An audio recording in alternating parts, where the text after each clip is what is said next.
함께 만들어가는 따뜻한 세상, 라디오 서울 1650.com과 함께 더욱 아름답게 만들어가겠습니다. 강혜신의 오늘의 미국.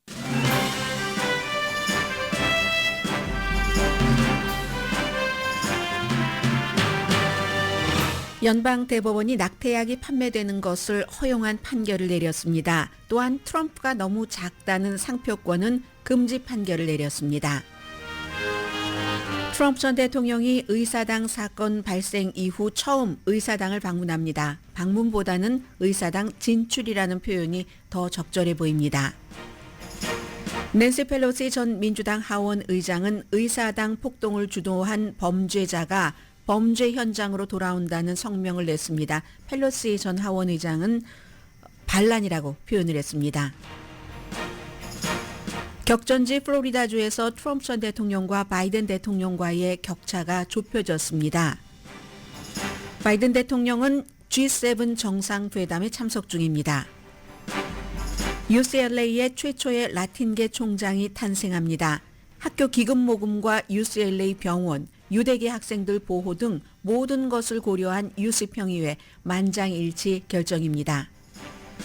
남침례교는 오늘 인공수정을 비난하는 투표를 할 예정입니다. 복음주의자가 많은 남침례교인의 상당수가 인공수정을 합니다. 월스트리트저널이 일론 머스크의 직원과의 부적절한 관계에 대해 보도한 뒤 스페이스X 전 직원 8명이 성희롱과 차별 소송했습니다. 그런데 일론 머스크는 주주들이 560억 달러 본인의 연봉 패키지 딜에 찬성했다고 발표했습니다. 부모가 자녀를 디즈니랜드에 데려가는데 거의 2,000달러의 빚을 진다는 조사 결과 나왔습니다. 여러분 안녕하십니까? 오늘의 미국 강혜신입니다. 나온 지 얼마 되지 않는데요. 판결 우선 간단히나마 이 두 가지를 좀 전해드리고 하나도 또 있는데 제가 미처 정리를 하지 못했습니다. 그건 이제 오늘의 미국이 진행되는 동안에 경제와 연관된 거기 때문에 하면 되고요. 두 가지 가운데서 하나는 미페프리스톤, 이제는 낙태약 전혀 상관없으신 분들도 이름 대강 들으면 아시는 미페프리스톤 낙태약이 미국에서 이제 두 가지가 있는데 이 두 가지를 적절히 사용을 한다고 하죠. 섞어서 그런데 만약에 이 한 가지가 금지가 될 경우는 또 다른 것으로 이제 다른 형태로 양을 많이 한다던가 그렇게 한다고 하는데 이 주된 낙태약 미페프리스톤 팔 수 있다 하고 승인을 했습니다. 낙태 반대하는 의사들이 고소를 한 겁니다. 그런데 이제 연방대법원에서 판결을 낼 때는 이게 왜 이런 판결인가, 왜 낙태약을 계속 팔아야지 되는가 하는 막 쭉 중요한 긴 설명들이 있잖아요. 그런데 긴 설명이 없이 판결을 내릴 때는 가장 앞에 내세우는 게 뭐냐면, 그럼 고소를 한 사람들이 뭔가 이 법으로 정부의 조치로 인해서 피해를 봐야지 되는데 무슨 피해를 보지? 낙태에 반대하는 의사들이 이제 이 점을 무슨 피해를 봤다는, 앞으로도 피해를 본다는 근거가 없다 하는 것으로 식품의약국이 승인을 한 미페프리스톤이라는 이 낙태약을 계속 팔아라. 전과 다름없이 파는 겁니다. 팔 수도 있고 그리고 우편으로도 살 수 있게 되는 거거든요. 그래서 이제 연방대법원이 낙태에 대해서 사실은 금지에 가까운 그런 판결을 내린 뒤에 그 이후에 이제 여러 그 주들에서 나온 것이 낙태약까지 이런 거잖아요. 식품의약국은 낙태약이 미국에서 하루 이틀 사용된 것도 아니고 굉장히 효율적이고 안전하다라고 얘기를 하는 것이고, 그래서 연방대법원이 본인들이 내린 그 낙태를 금지하는 여기와는 또 조금 차이가 나는 낙태약은 허용을 한다 하는 판결을 오늘 내렸습니다. 10주일까지, 임신 10주일까지 사용이 가능한 거고요. 그런데 그럼에도 불구하고 지금 10군데가 넘는 미국주에서는 이 낙태약도 불법입니다. 낙태를 불법으로 하면서 거기에 이제 이렇게 저렇게 엮어서 낙태금지법에 엮어서 미국에서 이처럼 12군데도 넘습니다. 낙태약도 사용할 수 없다는 그런 거고요. 그리고 이제 이 의사들은 여기서 끝나지 않는다. 또 다른 방법으로 다시 도전하겠다. 이렇게 발표를 했습니다. 두 번째 연방대법원이 불과 얼마 전에 내린 판결은 트럼프가 너무 작다. Trump is too small 이든가요? Trump too small. 이라는 이것을 상표권으로 쓸 수 없다고 판결을 내렸는데 이건 이제 보수건 진보건 9대0 쓸 수 없답니다. 캘리포니아주의 변호사가 이제 다 잊으셨죠? 2016년도에 그러니까 트럼프 전 대통령 처음으로 대선에 출마할 때 그때 정말 마르코 루비오라는 사람 떠올랐었잖아요. 플로리다주의 젊은 연방 상원의원. 지금은 트럼프 밑에 딱 포복하고 나를 좀 부디 부통령 후보로 선택을 해주세요 하고 뭐 비나이다 하고 있는 것처럼 보입니다. 여러 가지 발언하는 것을 보면은. 그런데 이 마르코 루비오와 트럼프 전 대통령이 토론을 할 때 트럼프 전 대통령이 마르코 루비오가 좀 작다고 몸집도 작다고 리틀이라는 표현을 썼잖아요. 리틀 마르코라고 계속 이제 놀려댔죠. 그랬을 때 마르코 루비오가 손 한번 내보라고 합니다. 손 한번 들어보라 그래요. 트럼프에게. 그때 트럼프 전 대통령이 손을 이렇게 들어봤는데 트럼프 전 대통령이 그 몸집에 비해서 손이 작은 거예요. 손도 작고 또 몸집이 크니까 손이 작아 보이는 것도 있고 손이 크지는 않습니다. 어쨌든 손이 작다. 그러니까 트럼프가 손이 작은 사람을 어떻게 놀리는지 다 알지? 이렇게 얘기를 한 거예요. 이거 완전히 무슨 대통령 후보 토론회가 아니라 마르코 루비오도 원래 그런 스타일로 말하는 사람은 아닌데 하도 리틀 마르코 뭐 이렇게 그 트럼프 전 대통령이 골리니까 한 겁니다. 손 작은 남자 뭐라고 부르는지 알지? 했더니 트럼프 전 대통령이 내 손을 언급했는데 손이 너무 작으면 다른 데도 작다는 그거지? 노 문제 없어. 보장해. I guarantee. 이런 일이 있었습니다. 그리고 나서 캘리포니아주의 콘코르드 좀 북가주의 스티브 엘스터라는 변호사가 딱 거기에 착안을 해서 트럼프 전 대통령을 싫어하는 거죠. 트럼프가 트럼프 투 스몰이라는 이거를 티셔츠로 만들어야지 되겠다. 이렇게 해서 티셔츠로 만들려고 상표권 등록을 하려고 했는데 상표권 등록을 받아주는 곳에서 안 받아줬습니다. 이걸. 왜냐하면 살아있는 사람이라면 상표권 등록을 할 때 그 사람의 허락을 받아야지 된다. 이걸 트럼프가 허락을 하겠어요? 그래서 거부됐죠. 그 뒤에 법원을 척척척척 올라가서 이제 연방대법원까지 가게 된 것이고 연방대법원에선 그냥 상표권 그 담당국에서 얘기하는 것과 똑같은 살아있는 사람에 대한 그런 것은 동의 없이는 할 수가 없다. 물건으로 만들어서 팔 수가 없다. 이렇게 얘기를 했고요. 클래런스 토마스 그 대법관이 가장 강력하게 주장을 했고 스티브 엘스터 변호사는 표현의 자유가 이게 다른 사람에게는 표현의 자유라고 하면서 그렇게 많은 권한을 주면서 이 정도의 표현의 자유도 안 주느냐 하고 이제 게임은 끝났습니다. 그래서 이제 연방 대법원이 때로는 이제 이런 것들까지 판결을 한다는 말씀 드리고요. 오늘 일단 트럼프 전 대통령 얘기가 나왔으니까 또 트럼프 전 대통령에겐 정말 중요한 거죠. 뭐 미스터 스미스 goes to 워싱턴 이런 것처럼 정말 트럼프 전 대통령이 의사당에 가는 게 알고 계시는 것처럼 2021년 1월 6일에 의사당 폭동 사건이라고 저는 부르고 낸시 펠로시 하원 의장은 반란이라고 부릅니다. 그 폭동 사건이 지금 하수인들은 전부 감옥에 갔고 형량을 뭐 몇십 년 선고받은 사람들도 있잖아요. 그런데 트럼프 전 대통령은 아무 일도 없어 하는 이제 이런 그 불만이 의사당 안에도 가득합니다. 왜냐하면 본인들이 의사당 폭동 사건이 일어났을 때 막 어디에 숨고 누구는 뭐 몇 비트만 늦었으면은 정말 어떻게 됐을지 운명이 어떻게 됐을지 그 광란의 소용돌이 속에서 알 수 없이 순간에 피신을 할 수 있었던 그런 것들을 다 겪은 의원들이기 때문에 지금도 이제 트럼프 전 대통령으로서는 의사당에 처음 가는 거예요. 그 사건 이후에. 그래서 이게 굉장히 중요하고 정말 새롭게 의사당에 등장을 하는 것처럼 그리고 또 하나는 처음 가는 것뿐만이 아니라 공화당에는 단합이라고 할까요? 단결이라고 할까요? 왜냐하면 여기에 트럼프 전 대통령 그 문제로 인해서 이분 상원에서도 지금 상원에 가는데요. 오늘 뭐 하원에서도 뭐 연설한다고 하고요. 상원에서조차 트럼프 탄핵에 찬성표를 던진 사람들이 있습니다. 그 찬성표를 던진 사람들 미치 매코넬이랑 리자 머코스키랑 또 수잔 콜린스 이 세 사람은 나는 그 사람이 여기 오는 것을 받아들일 수 없다 해서 오기로 허락을 했고 온다고 하니까 우리가 안 가겠다고 거기에 참석하지 않거든요. 그러나 그러한 사람들을 제외하고 그 사람보다 지금 훨씬 중요한 미치 매코넬은 트럼프 전 대통령을 의사당 폭동 사건 이후에 처음으로 얼굴을 마주합니다.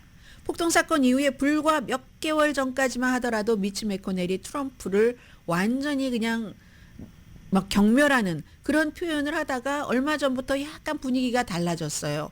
이 미치 매코넬도 생각을 하는 거겠죠. 정치적으로 여러 가지를 자신의 레가시를 이제 바이든 대통령보다도 한 살이 많으니까 이미 82살인데 나를 이 레가시를 어떻게 가져갈 것인가 하는 것을 계산을 할 겁니다. 오늘 그 방에 처음으로 2021년 1월 6일 이후에 미치 매코넬과 트럼프 전 대통령이 같이 있는 겁니다.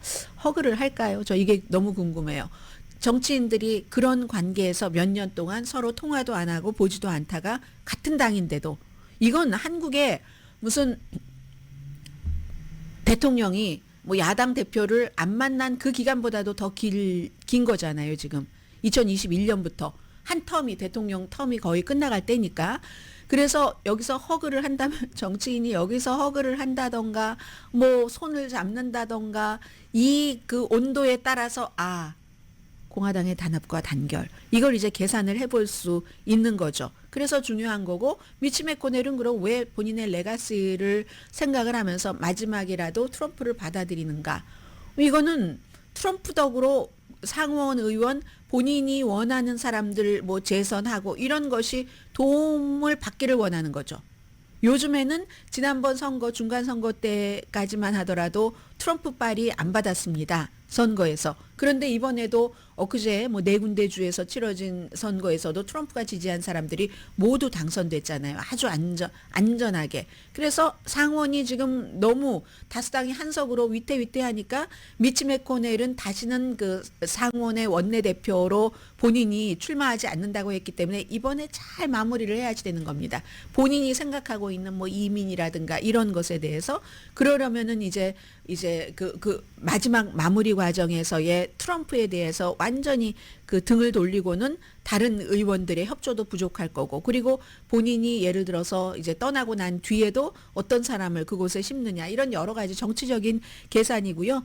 그래서 미치 매코넬이 트럼프 전 대통령에게 뭐 주단을 깔아줄까 이걸 이제 보는 거고요. 그 주단 깔아주기를 저는 허그 안 할 것 같은데요. 허그 할까요? 안 할 것 같아요. 민망해서 어떻게 하겠어요. 그리고 여기에 대해서 낸시 펠로시 하원 의장은 민주주의를 해체하려는 의무를 가지고 지금 의사당에 들어서고 있네. 반란의 선동가가 범죄 현장으로 돌아온다고 표현을 했습니다. 낸시 펠로시 하원 의장이 한 말 가운데 가장 그 강한 그리고 가장 비판이 많이 들어가 있는 비판보다도 비난이 많이 들어가 있는 말 같습니다. 반란의 선동가가 반란 그 범죄 현장으로 돌아온다. 링컨이 지은 이 의사당 돔 아래 나치와 남부연합 깃발이 휘날렸는데 트럼프에 의해서 그 범죄의 주모자가 오고 있다. 헌법과 평화로운 권력 이양에 반하는 범죄였는데 의사당 폭동 사건이 파워를 놓치지 않으려는 시도였는데 그런데 이 사람은 누구누구에게 범죄자인가 하면 의회 멤버 막 숨고 난리가 났었잖아요. 경관, 숨진 사람도 있죠. 스텝, 다친 사람들, 그리고 트라우마는 얼마나 심하겠어요. 그 모든 사람에 대한 범죄자가 범죄 현장에 오고 있다. 그리고 바이든 캠프도요. 이 비난 그 광고를 합니다. 번이라는 불타오르다 하는 그런 거잖아요. 제목이 30초짜리 광고인데 불타오르다. 여기서 이제 막 의사당 불타오르고 하는 이런 것을 쭉 연결을 시켜서 그리고 더군다나 이제 연임되면은 의사당 폭동 사건들로 기소되고 뭐 형량도 받고 한 사람들 전부 사면하겠다고 공약을 했으니까 나라에 불을 지른 사람이 또다시 나라에 불을 지르려고 하는구나. 그때 다친 경관만 하더라도 140명이나 된다. 이게 이제 불타오르다 번이라는 바이든 캠프의 비난 광고입니다. 오늘 발표된. 그리고 나서 이제 트럼프 전 대통령 오늘 그 목요일이죠. 내일이 생일입니다. 트럼프 전 대통령도 78살이에요. 이제는 77살이 아니라 내일부터는 78살인데 생일 지내고 나서 토요일에 디트로이트를 갑니다. 디트로이트에서 살고 계시는 분들 계세요. 디트로이트에서 사시는 한인분들이 많지는 않으실지 모르지만 장사하시는 분들은 있을 것 같은데 디트로이트는 인구가 주민의 80%가 흑인입니다. 여기에 간다는 것은 최근에 이제 트럼프 전 대통령이 흑인에게도 지지를 많이 받고 히스패닉계도 지지를 많이 받고 있다. 이건 바이든 것이 뺏긴다라고도 똑같은 말이잖아요. 그래서 디트로이트 가서 이기겠다는 건 아니에요. 어떻게 뭐 아직까지 흑인 주민이 80%인 곳에서 이기겠습니까? 다만 이제 분위기를 잘 살려보겠다 하는 거고, 이런 분위기를 살릴 땐 항상 교회가 활용됩니다.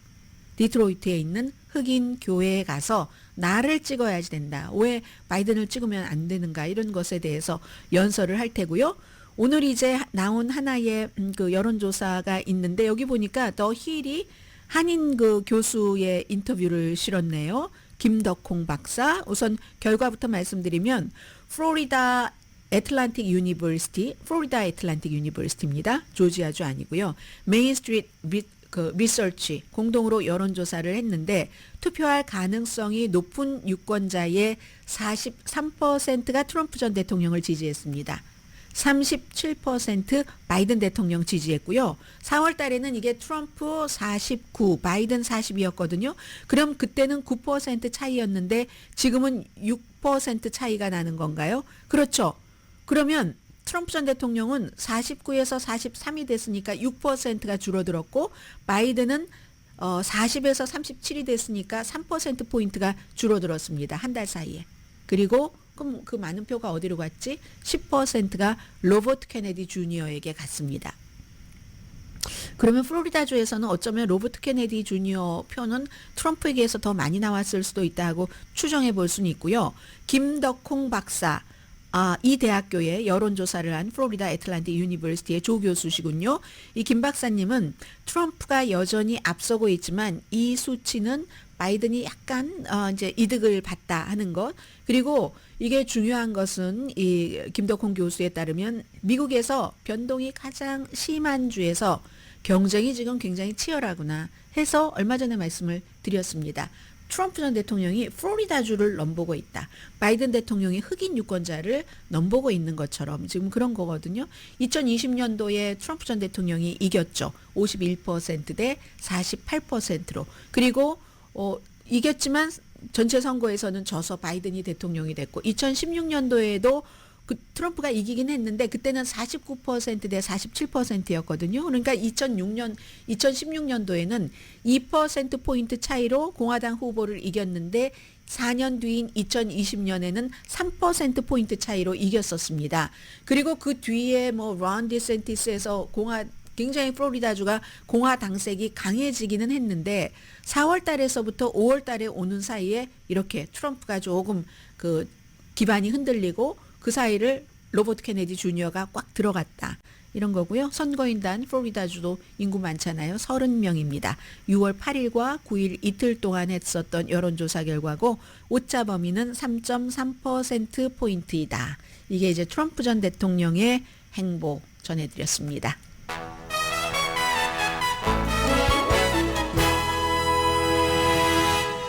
오늘의 미국은 전문가가 추천하는 이민법, 가정법 전문 재인정 종합법률 사무소, 총 20억 달러 승소, 교통사고와 상해 전문 브라이언 타필라와 CG 변호사 그룹, 집융자, 홈에큐리 라인 오브 크레딧, 급한 하드머니도 정말 쉽게 잘하는 융자 나라 공동후원입니다. 잠시 뒤에 이제 오늘 그 주요 뉴스의 탑뉴스를 전해드리겠는데, 탑뉴스 가운데서 오늘은 로스앤젤레스 타임즈를 좀 여러분들께 보도를 해드려야지 될 것 같습니다. 잠시 뒤에 뵙겠습니다.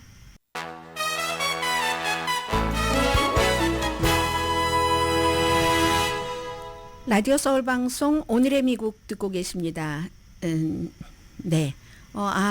잠깐 상하원 분위기 조금 전해드리고요. 하원이 어제 그 메릭 갈란드 법무장관 의회 모독죄로 기소했습니다. 왜냐하면 이게 한인 그 특별검사 로버트 허 특별검사와 바이든 대통령과의 인터뷰 비디오를 공개해라 하고 공화당이 요청을 했는데, 그런데 이제 이 법무부에서는 그게 민주당에서도 그렇고 굉장히 이게 당파적일 수가 있다 해서 공개를 하지 않는 겁니다. 이 케이스는 기밀 문서, 트럼프 전 대통령의 기밀 문서만 특별검사가 임명된 게 아니라 로버트 허 검사는 바이든 대통령이 부통령 시절 당시에 이제 다 돌려주지 않았었던 그런 것, 트럼프 전 대통령과 양과 퀄리티의 얘를 비교하면 비교할 수 없지만 그런 것도 자진 신고를 했고 다 돌려줬고 발견된 뒤에 그걸 이제 김일 검사가 이제 수사를 했잖아요. 근데 이제 그 과정에서 제일 유명했던 것은 뭐 이 바이든 대통령의 기억력이 나쁘다 뭐 이런 얘기를 나왔던 것, 그 비디오를 공개해라 하는 것을 공개하지 않겠다고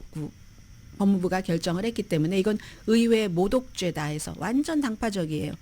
216대 207 공화당 다 찬성했고 민주당 다 반대했고 해서 아무튼 기소는 했습니다. 그리고 상원의 공화당은 민주당의 법안을 딱 막아버렸는데 어떤 법안이냐면 이건 연방 대법원 판사들이 요즘 너무 많이 사무엘 얼리토와 또 누구예요? 그 클레어런스 토마스가 뭐 누구에게 선물을 받은 게 클레어런스 토마스는 몇 년 동안에 한 거의 500만 달러를 받은 거예요. 드러난 것만.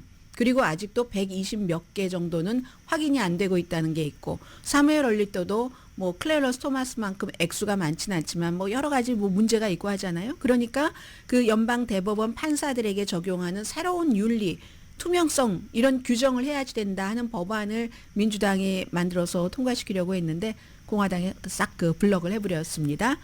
이게 있고 오늘 이제 주요 신문의 탑 뉴스를 전해드리겠습니다. 이제 보이는 대로 먼저 말씀을 드리면요. 월스트리트저널은 잠시 뒤에 경제 뉴스에서 전해드리면 되겠네요.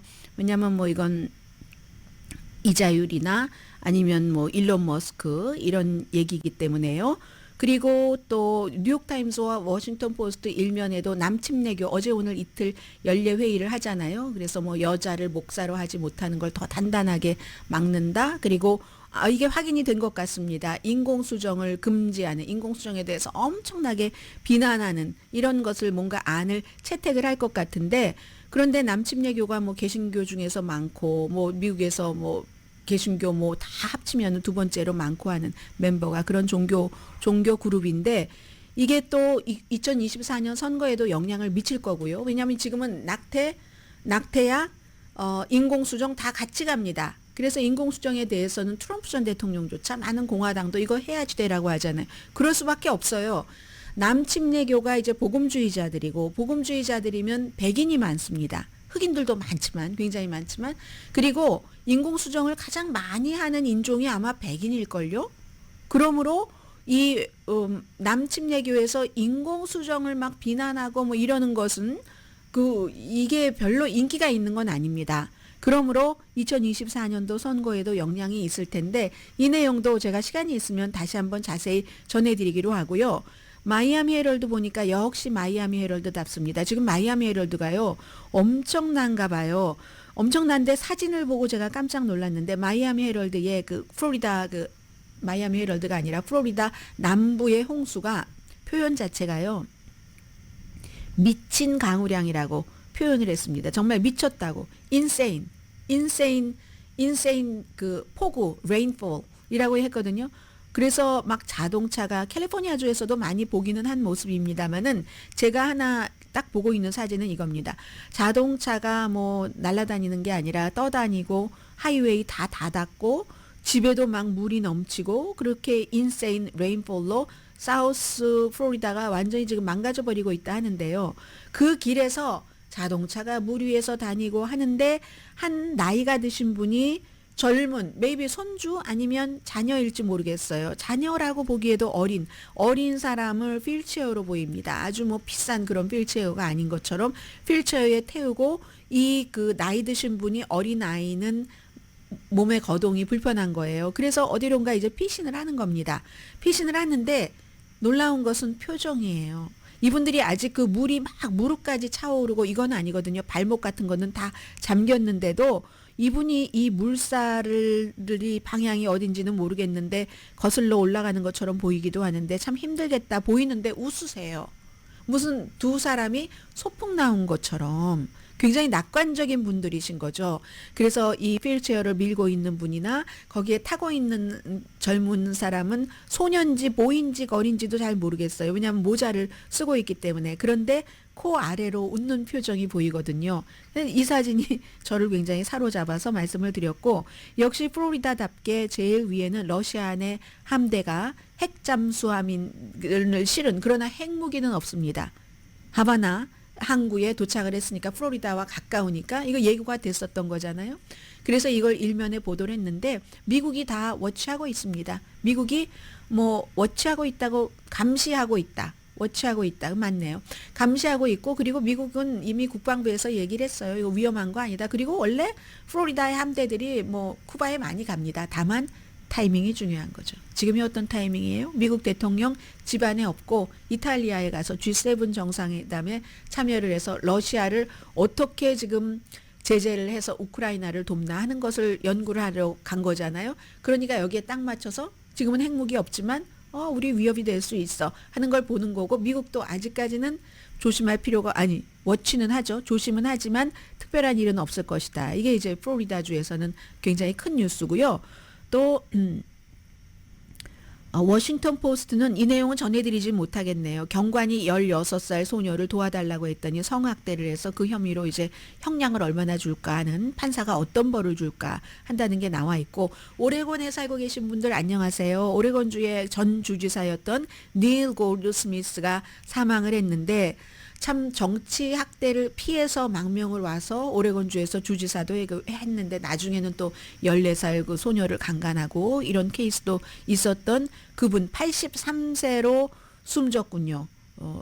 그랬던 거의 일면 다 이 주지사 전 주지사 사망인데요.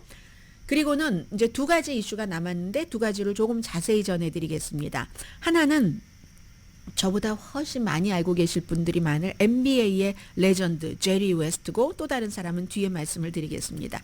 이 오늘 미국의 신문은요. 이 NBA의 레전드 제리 웨스트가 사망한 것을 일면에 실지 않은 주요 신문이 거의 없습니다. 86세. 뭐 지금은 LA 클리퍼스에서 어떤 그 뭐라고 하나요? 그 고위직에 있었지만 역시 그 제리 웨스트 하면은 LA 레이커스잖아요. 코비 브라이언트하고는 또 얼마나 친했어요. 나이 차이가 많이 났지만 코비 브라이언트를 딱 픽업했잖아요. 픽업을 한 사람이 이 사람이기도 하고 왜 레전드냐. 60년도에서 74년까지 한 번도 움직이지 않고 14년을 LA 레이커스에서만 경기를 했고 경기당 평균 27득점을 했고 그러니까 14번 계속 올스타 플레이어였고요. 그래서 NBA 뉴욕타임스가 뭐라고 했냐면요. NBA의 명사수다. 그리고 워싱턴 포스트는 미스터 클러치라고 했고 아마 NBA 잘 아시는 분들은 전부 뭔 느낌인지 금방 다가갔을 것 같고요.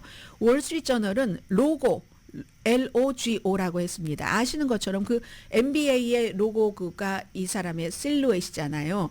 LA타임스는 NBA의 레전드, 레이커스의 설계사. 근데 이제 선수하고 나서 선수만 했습니까? 코치하고 감독하고 그 다음에는 이제 뭐 다 했죠. 이렇게 했었던 NBA 역사상 정말 그 세 번째로 2만 그 5천 점 농구 뭐 경영인이기도 하고 근데 마지막 86살로 숨지셨는데 아내가 자리를 지켰다고 하고요. 그리고 웨스트 버지니아의 굉장히 가난한 집에서 태어났는데 제가 여기에 또 딱 마음이 끌렸어요. 왜 이러죠? 사람은 단순한 사건 가지고. 굉장히 가난해서 자녀가 많았어요. 몇 명인지 기억이 안 나는데 5번째인가 그래요. 그래서 형이 한국전에 참전을 했습니다.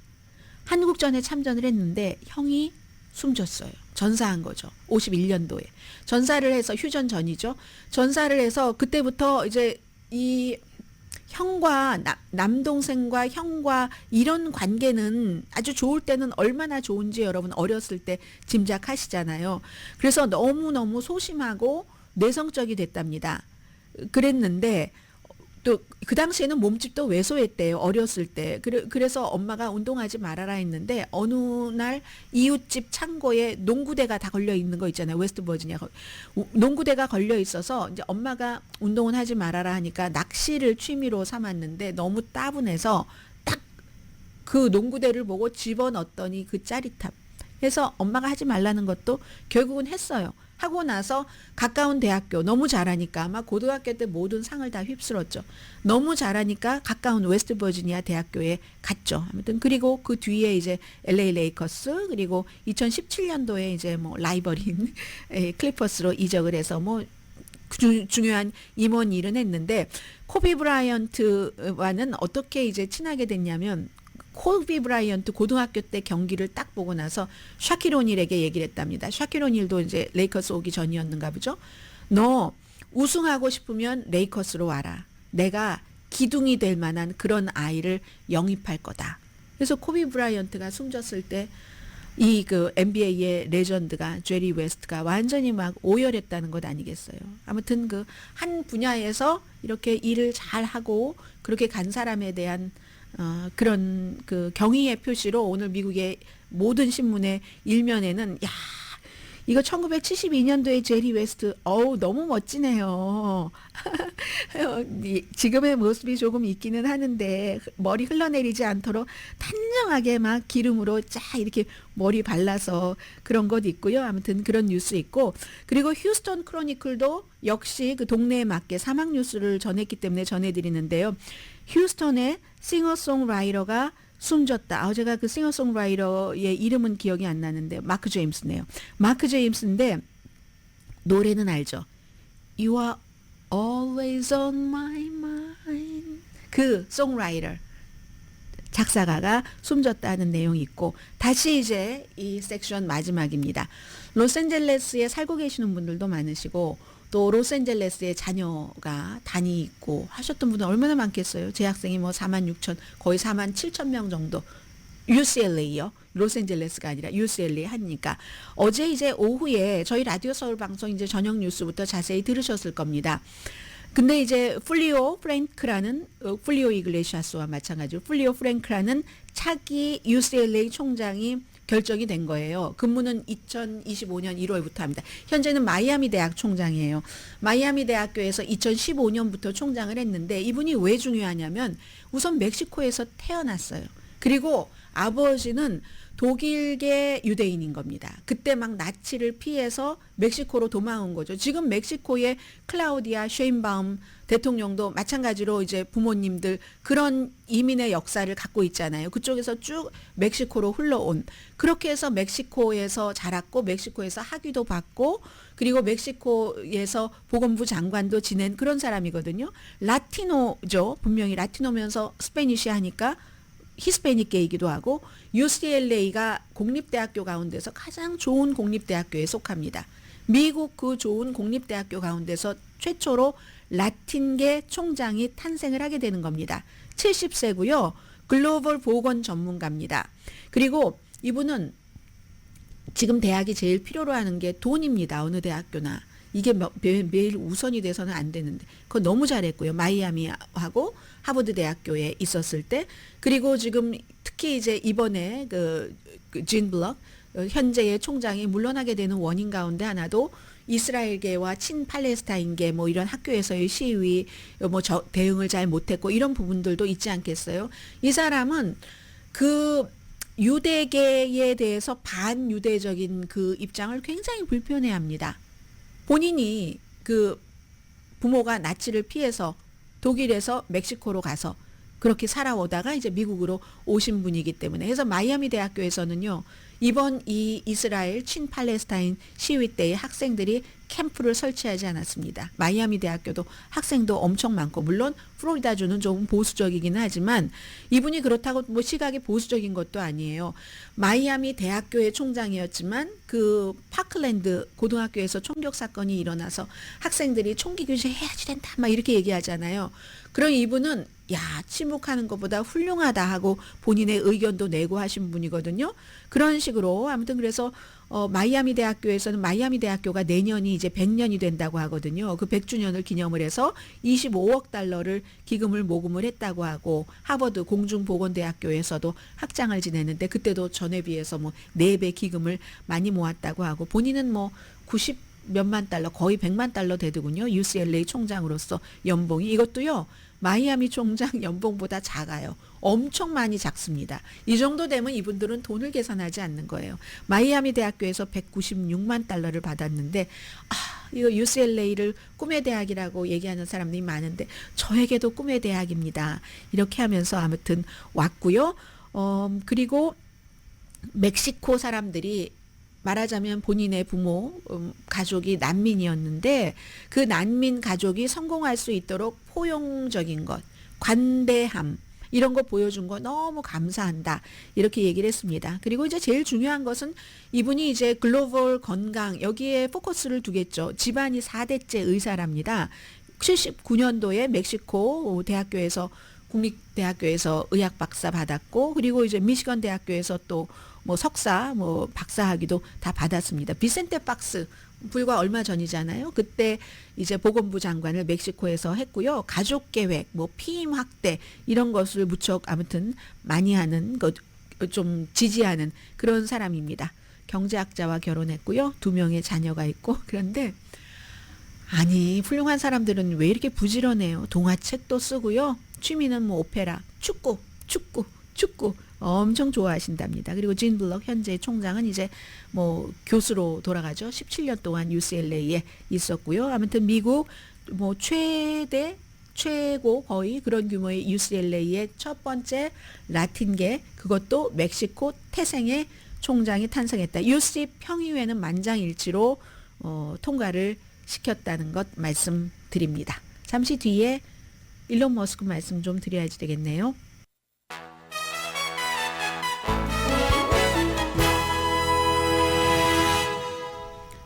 라디오 서울 방송 오늘의 미국 듣고 계십니다. 오늘 뭐 많은 그 매체에서 사실은 그 일면에 두 가지를 경제 뉴스를 실었는데 하나는 연방준비제도가 어제 이자율을 인하하지도 않았고 예상대로 그리고 나중에 이제 발표가 나오고 조금 있다 또 나오고 있는데 최종적인 것은 올해에 어쩌면 이자율을 한 번만 내릴 수도 있다는 거거든요. 그거 하나입니다. 남아 있습니다. 그런데 이것도 또 상황에 따라서 변할 수 있다는 것을 거기에 꼬리표를 조금 붙이고 싶거든요. 왜냐면 지금 이제 반년 남았는데 현재로서는 물론 현재로서는이라는 얘기입니다. 현재로서는 한 번만 내릴 수도 있다. 그게 9월이 될 수도 9월 달에 대해서도 지금 어제까지만 하더라도 50대 50이라고 말씀드렸잖아요. 그것도 그대로 유지가 되면서 어쩌면 9월을 넘길 수도 있다가 조금 더 높아졌는지도 모르겠어요. 그래서 이자율을 뭐 원래 예정됐던 대로 4번 내린다. 이거는 이제 완전히 없어진 겁니다. 그게 하나가 있고 또 하나는 어제 나왔던 내용들까지는 어제 이제 월스트리트저널이 안쪽에 보도를 했었던 건데 일론 머스크가 뭐 이 사람이 아이가 10명인 사람이잖아요. 결혼은 몇 번 안 했어요. 결혼은 몇 번 안 했는데 심지어는 무슨 회사 직원에게 뭐 말하자면 그냥 내 아이만 낳아달라고 뭐 이렇게 얘기를 하기도 하고 뭐 그랬다는 보도가 나왔고 우선 레이티스트부터 전해드리자면은 일론 머스크가 뭐 많이 하잖아요. 테슬라도 하고 X도 있고 스페이스 X도 있는데 스페이스 X 전 직원 남자 4명 여자 4명이 이 사람이 성학대, 성추행 그리고 차별 이런 것 때문에 이제 그런 이유로 고소를 했습니다. 고소를 했는데 그 고소하는 내용이 뭐 이런 거예요. 이런 일들이 있었다. 분위기가 너무 안 좋다 하면 막 해고해버리고 한다는 건데 스페이스 X에서 여성과의 월스트리트저널 표현이면은 스페이스 X가 회사와 뭐 어떤 여성과에 있어서의 그 관계 같은 것을 다 허물어 버렸다. 적어도 2명의 직원과 성관계를 가졌고 그 중에 한 명은 인턴이었는데요. 대학교 다닐 때예요. 인턴인데 그 인턴과 성관계를 가졌고 그리고 그 인턴을 아주 그 높은 고위직에 놓은 거예요. 그러니까 사람들이 뭐 일을 잘하긴 하지만 저렇게 고위직에 뭐 이럴 거는 아닌데 이렇게 했고 그리고 그 인턴이 뭐 대학교를 졸업하니까 어디 뭐 다른 섬에 막 초대를 하기도 하고 뭐 이런 일이 있었고 또 다른 사람도 마찬가지로 이런 식으로 해서 그랬다 하는 것. 그리고 뭐 예를 들어 부하 직원도 일이 끝났는데도 막 계속 이메일 보내고 뭐 집으로 오라고 하고 뭐 집으로 가고 그런 거. 아니면 스페이스 X에서 자기 바지를 내리고 그리고는 무슨 뭐 승무원에게 마사지를 하라고 성적인 마사지를 하라고 성관계를 요구를 한다던가 에로틱한 마사지죠.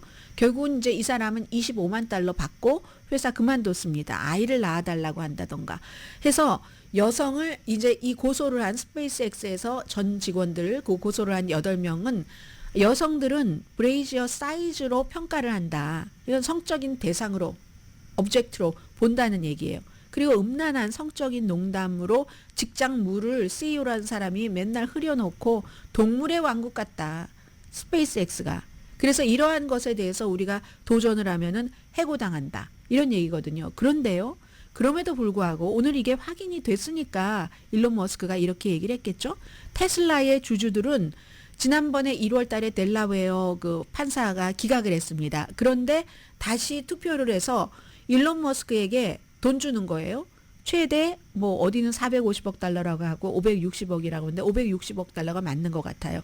560억 달러 페이 패키지죠. 이걸 승인을 해줘서 너무너무 고맙다.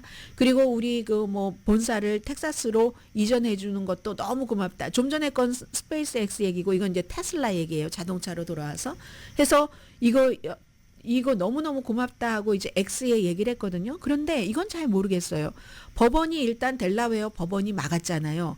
막은 것에 대해서 이사회가 다시 투표를 해서 이 사람에게 돈을 이렇게 많이 줄 수 있나? 여기에 대해서 이제 또 전문가들이 취재를 해서 뉴스가 나오겠죠.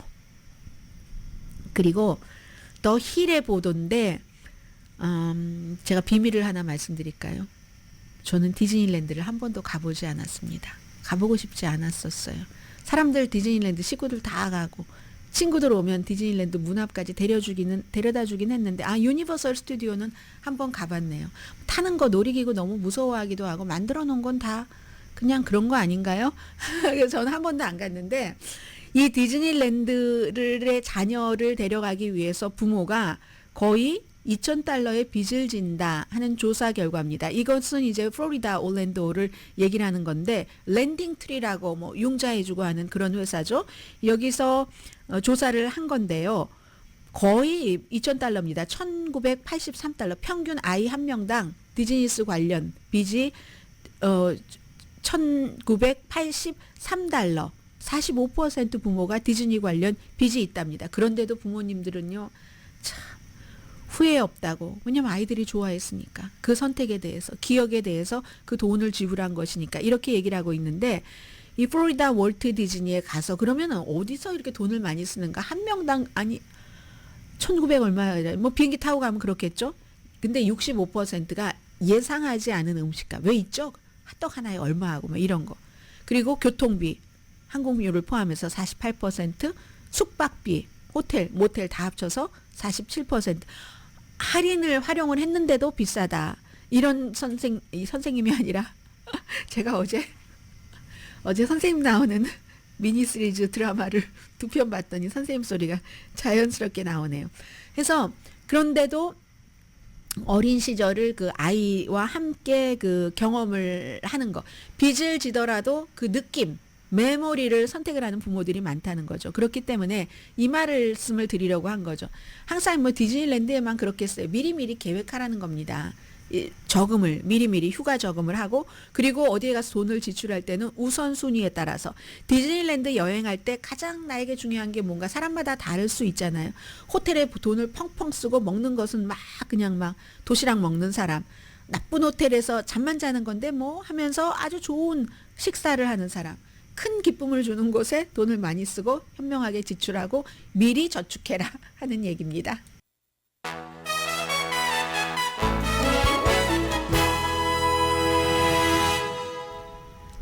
라디오 서울 방송 오늘의 미국 듣고 계십니다. 네, 미국 대통령이 지금 G7 정상회담에 갔는데 G7이라는 국가 자체가 세계에서 가장 부자 나라잖아요. 부자 나라들이 뭐 세계에 가장 중요하다고 생각되는 문제들을 서로 의논을 하면서 그러면서 이제 젤렌스키 가난한 국가에 속하는 우크라이나 젤렌스키 대통령도 초대를 했습니다. 우크라이나가 이슈니까 그렇고 이스라엘 하마스 전쟁도 마찬가지고 아프가니스탄이 아니라 아프리카의 기후 변화를 기후 변화 정도라고 말하는 게 아니라 요즘은 기후 비상사태라고 얘기를 한답니다. 그리고는 이제 글로벌 경제에 대해서 회의를 할 텐데 미국으로서 미국이니까 미국 입장을 보면은 이게 선거 전에 굉장히 중요한 거죠. 우크라이나에 대한 재정적인 부담 같은 것을 조금 줄여볼 수 있는 방안을 여기서 딱 그 매듭을 짓고 오기를 원합니다. 또 하나는 러시아 지금 블라디미르 푸틴 대통령이 장담하고 있잖아요. 뭐 긴 병에 효자 없다고 우크라이나를 지네 나라도 아닌데 언제까지 돕겠어? 지칠 거야. 이것이 아니라 우리는 우리의 스태미너를 유지하고 있어. 이걸 보여주기를 원하는 거죠. 미국의 입장에서는. 그래서 은행이라든가 아니면 다른 여러 기관이 러시아 지금 뭐 제재 당연히 하고 있고요. 그 뭐 제재하는 돈의 이자로 우크라이나에게 뭐 융자를 해준다는 거잖아요. 그런데 은행이 그 러시아의 군사 관련 군 산업 단지뿐만이 아니라 러시아 전체를 제재 대상으로 확대하는 거. 여기에 대해서 이제 오늘 그 의논이 조금 있답니다. 그런 것이니까 이 우크라이나의 젤렌스키 대통령으로서는 정말 세계에서 가장 부자 나라 7개 국가가 결정적인 결정을 우크라이나를 위해서 해주기를 원하는 거죠. 뭐 바이든 대통령과 젤렌스키 대통령 또 만날 것 같고요. 그리고 이번에는 G7 정상들이지만 가장 약한 포지션에서 선거를 치르는 사람. 대표적으로 임마누엘 마크롱 아니면 또 우리 바이든 대통령 이런 사람들 또 누가 있나요? 그런 것들이 있고 그리고 지금 또 관련 뉴스로는 국제형사재판소가 벤자민 네탄야후를 전범으로 이제 기소해야 된다고 영장 청구하고 했잖아요. 그 판사가. 근데 그 국제형사재판소가 러시아에 대해서도 마리우폴 처음에 전쟁이 일어나고 많이 들어보셨죠. 그 마리우폴을 완전히 러시아군들이 포위를 했었잖아요. 2022년도에 2월 24일에 전쟁이 시작이 됐는데 85일 동안을 완전히 포위를 했답니다. 아이를 낳으려는 임산부도 들것에 실려나가고 폭탄을 던지고 해서 이걸 전쟁 범죄라는 거죠. 고의적으로 포위를 해서 이건 사람들을 굶어 죽였다는 겁니다. 고의적으로. 기온이 당시에 한 화씨 14도 정도 됐는데 섭씨로 뭐 10도, 14도 아무튼 그 정도 됐는데 화씨로 14도예요. 전기도 안 주고 가스도 안 주고 물도 공급하지 않고 굶겨서 씨를 말리기 작전을 했다. 이런 이제 그런 것으로 지금 국제형사재판소에서 뭔가를 지금 하는 것 같고요. 저는 이럴 때 보면은 참 그렇습니다. 아무튼 그리고 또 G7 정상회담에서 가장 중요한 인물 가운데 하나가 주최국인 이탈리아의 조지아 멜로니가 이런 때는 이제 라임라이트 받는다고 하잖아요. 오늘의 미국은 전문가가 추천하는 이민법, 가정법 전문 재인정 종합법률사무소, 총 20억 달러 승소, 교통사고와 상해 전문 브라이언 타필라와 CG 변호사 그룹, 집융자 홈에큐리 라인업 크레딧, 급한 하드머니도 정말 쉽게 자라는 융자나라 공동 후원이었습니다. 10시에 브라보 마이 라이프 방송됩니다.